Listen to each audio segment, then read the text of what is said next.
The sound of loudspeakers announcing flights echoed throughout Dallas Love Field Airport, mixed with the sounds of suitcases being pulled and hurried conversations of passengers. At the first-class waiting area, Barron Trump, with a calm appearance and simple style, is sitting reading a book. His dark coat and calm demeanor did not make anyone realize who he was. But the peace of that moment did not last long. Ethan, a middle-aged gate agent, walked over with sharp observation eyes. Seeing Barron sitting in the first-class area, Ethan's expression flashed with suspicion. "Hello, can you show me the ticket?" Ethan asked, his voice polite, but unable to hide his scrutiny. Barron looked up from his book, his eyes calm. "Of course," he replied, pulling a first-class ticket from his pocket and handing it to Ethan. Ethan took the ticket, going over the information more thoroughly than usual. His eyes stopped on Barron, as if searching for something. "Are you sure this is your ticket?" Ethan asked, his voice now filled with doubt. The question made the surrounding atmosphere tense. A few nearby passengers began to pay attention, their eyes focused on Barron. Some people exchanged looks. Some people quietly took out their phones and turned back. "Here's my ticket," Barron replied, his voice calm but not impatient. "If necessary, you can check again in the system." However, Barron's professional attitude did not seem to ease Ethan's suspicions. "I need to verify your identity," Ethan said, his expression even more stiff. "Do you have identification with you?" Barron remained calm, pulled out his passport from his pocket, and gave it to Ethan. His movements were slow, without any awkwardness or confusion. But the incident attracted more and more attention. A few passengers began to mutter and discuss. "Why do we have to check so carefully? Just because he's young?" A nearby passenger shook his head in annoyance, his voice loud enough for those around him to hear. Meanwhile, Ethan continued to check documents and tickets with an exaggerated degree of caution. The atmosphere in the waiting area became stuffy. A few passengers began recording videos, their curious eyes mixed with discomfort with the situation unfolding. Even though he was unreasonably detained, Barron did not lose his composure. He smiled gently and said with a sincere voice, "I understand you are doing your job. If further testing is needed, I am willing to cooperate." Ethan, after a thorough examination, finally returned the documents and tickets to Barron. But his voice still remained unfriendly. "Okay, you can go." Barron nodded in thanks and returned to his seat, not showing any signs of discomfort or anger. However, the eyes around him continued to follow him. Some people started discussing Ethan's behavior, and others were sharing the video they had just recorded on social networks. As Barron returned to his seat at the gate, a group of airport security officers approached, led by Ethan. The atmosphere was tense, as all eyes in the area focused on Barron. "Mr. Barron," Ethan said, his voice stern but still a bit dominant, "we need to invite you into the room for further examination. There is some information that needs to be verified." Barron frowned, his eyes slightly surprised. "I have provided all the valid documents," he said, his voice still calm but starting to feel offended. "This is a necessary procedure," Ethan replied, his voice firm. "Please cooperate." Those words made the atmosphere even more stuffy. A few passengers around whispered. Others continued to hold up their phones to film the scene. Barron took a deep breath, trying to stay calm. He stood up, gathered his books and small suitcase, and followed the security group without another word. At the airport's quarantine room, Barron was asked to sit down, while another employee began checking all his documents and information. The space was cramped and uncomfortable, but Barron still maintained a calm appearance, even though inside he began to feel uncomfortable. Can you explain why there are so many doubts? Barron asked, his voice calm but a bit cold. Ethan, standing in the corner of the room, avoided Barron's eyes. "We just followed procedure," he replied briefly, as if trying to avoid the question. Meanwhile, the incident at the airport quickly spread on social networks. A video of Barron being asked to leave attracted thousands of views and comments in just a few minutes. Headlines of posts like, "Young man suspected just because of his appearance," or "Security procedures or unreasonable judgment," sparks debate. Elsewhere, Melania Trump. Barron's mother is in the car on the way from the hotel to an important meeting. When she received notice of the video spreading online, her eyes immediately turned cold. "What is this?" Melania asked her assistant, her voice stern. "It's Barron, ma'am," the assistant replied, showing her the phone to watch the video. "It's going on at Dallas Love Field Airport." Melania was silent for a moment, but her eyes revealed worry and anger. "Stop the car," she ordered. "We have to go there now." At the airport, the air outside the quarantine room is still stirring. A few passengers continued to discuss the incident.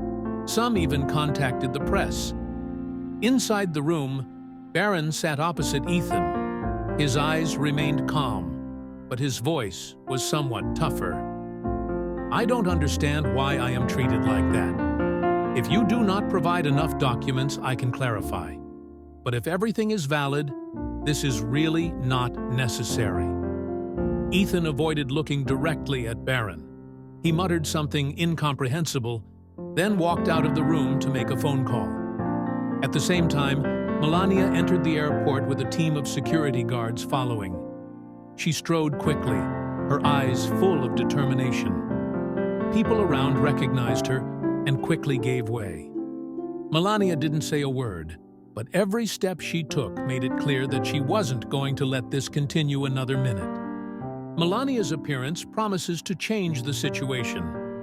People standing nearby began to stir, guessing how the situation would change. As the moments passed, tension rose, and everyone watched the story unfold. Melania entered the airport with a majestic appearance, her eyes scanning the crowd as if searching for something. With decisive steps, she quickly went to the quarantine room area where airport staff brought Barron in for testing. People around her began to notice her presence, and the whispers gradually spread. When she arrived, Melania saw Barron sitting calmly on a metal chair, but his expression clearly showed discomfort. Ethan, the person leading the inspection, stood nearby, looking somewhat tense. "Barron!" Melania called, her voice sharp but filled with concern. She walked closer to him, her eyes glancing at Ethan with displeasure. "What is going on here?" Barron stood up, his voice calm but unable to hide his frustration. "They said they needed to check further, even though I had brought all the valid documents." Melania turned to Ethan, her eyes sharp as blades. "You are the person in charge here, right?" Ethan gulped softly, trying to stay calm in the face of her overwhelming presence. "Yes, ma'am. This is just normal security procedure." "Normal security procedures?" Melania emphasized each word, her voice low but authoritative. "Is it normal security procedure to keep a young person with completely valid documents in an isolation room for no specific reason?" Ethan tried to justify. "We just follow procedures to ensure safety." Melania interrupted, her voice stronger. "The process does not allow you to judge others just because of their appearance. This is not only unprofessional, but also disrespectful." At this moment, another employee walked in with a tablet, looking worried. "Dear Mr. Ethan, the video of this incident is circulating on social networks. People are saying we have been unfair." Melania raised her hand, signaling the staff to bring the device. She watched the video, which recorded Ethan rigidly asking to check Barron, even though he had provided all the documents. The video also captured the uncomfortable looks of surrounding passengers, with some even exclaiming that this behavior was discriminatory. After finishing watching, Melania turned back to face Ethan. "This video says it all. Barron did nothing wrong. Why do you keep my nephew here? Is it because you think a young person cannot afford to buy a first-class ticket? Or is it because you have judged without considering the truth?" Ethan was confused, his eyes averted. We didn't mean it like that. I sincerely apologize if..." Melania did not let him finish his sentence. A "if" apology is not enough, and certainly not here, in the isolation room. "I want you to apologize to Barron right at the gate, in front of all the passengers who witnessed the incident." Ethan hesitated, but couldn't find a reason to refuse. "Yes, ma'am. We will do as requested." When the group returned to the waiting gate, the atmosphere there became more bustling. A small crowd had gathered. Many people were watching the video and discussing the incident. Melania stood next to Barron, her expression never wavering. The entire gate area seemed to hold its breath as the group of airport staff, led by Ethan, walked out with Barron and Melania. Curious eyes, mixed with excitement, poured towards them. Some people quickly turned on their phones, preparing to record the moment that could become the next center of attention on social networks. Ethan stepped forward, adjusting his wrinkled uniform shirt. He took a deep breath, trying to keep his voice calm in front of the crowd. "Ladies and gentlemen, passengers," he began, his voice clear but unable to hide the tension. "On behalf of the airport security team, I would like to apologize to Mr. Barron Trump for the inconvenience and trouble we have caused. This was a procedural error and does not reflect how we want to serve our passengers." Ethan bowed his head, a simple gesture but with clear meaning. Silence reigned for a few seconds before sporadic applause began to rise from the crowd.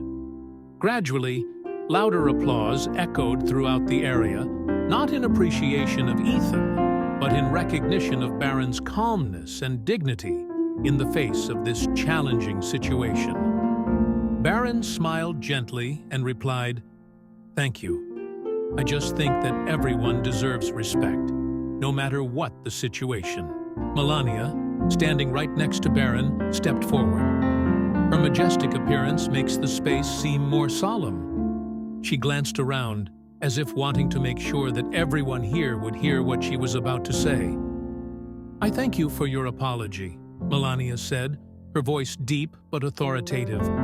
"But this is not simply about apologizing. This is a lesson I hope we can all remember. Respect is not a privilege reserved for anyone, but a right for everyone. No matter who that person is, young or old, rich or poor, they deserve to be treated with compassion and fairness." Melania's words rang out strongly, making the crowd silent for a moment. Then, like a wave, the applause rang out again, this time louder and longer. A few passengers even stood up and nodded to show their agreement. A middle-aged woman stepped forward, her eyes radiant as she looked at Barron and Melania. "Thank you. Thank you, Barron," she said, her voice filled with emotion. Her words remind us that respect and understanding are always needed in this society. Mr. Barron showed us how to face injustice with composure and noble character. Barron smiled when he heard that comment, his eyes shining with gratitude. "I just did what I thought everyone should do," he said softly. "We can all choose how to respond to unjust situations. The important thing is to maintain self-respect and not let anger control your actions." The event at the airport did not stop at just an apology. The atmosphere in the waiting area has changed. Some people started chatting with the person next to them, sharing their thoughts and stories. Smiles were exchanged, and it seemed that in that brief moment, kindness and solidarity connected everyone together. Melania placed her hand on Barron's shoulder, smiling proudly. "Son, I think today is not only a lesson for them, but also a reminder for all of us about the value of kindness and respect. Always remember that." The two walked amid applause and admiring looks from everyone around them. While sitting down in the waiting area at the boarding area, Melania took out her phone and quietly thought. Her expression was thoughtful, but she couldn't hide her pride when looking at Barron, who was calmly reading a book next to her. With a click of a button, she wrote a profound sharing line on social networks. "My son just experienced something no one should have to endure. Being judged before being understood. Treat everyone with dignity, regardless of name or status."